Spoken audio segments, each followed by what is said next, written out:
बातमी राधाकृष्ण विखे पाटील यांच्या वक्तव्याची गोलमेज परिषद मराठ्यांची अधिकृत संस्था नाही असं राधाकृष्ण विखे पाटील यांनी स्पष्टीकरण दिलंय। मराठ्यांना आरक्षण देवेंद्र फडणवीस यांनी दिलेलं आहे। मराठ्यांच्या आरक्षणाबाबत महायुती योग्य तो निर्णय घेतेय असंही विखे पाटलांनी म्हटलंय।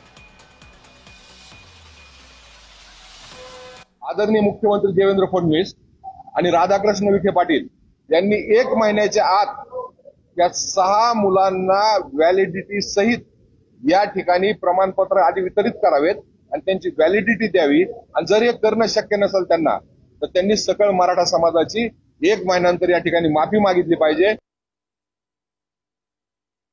गोलमेज परिषद अधिकृत अशी काही संस्था नाही की त्यांनी काय फार अभ्यास केला असेल मला माहिती, म्हणजे त्याचा आधार राखून सांगतो मी।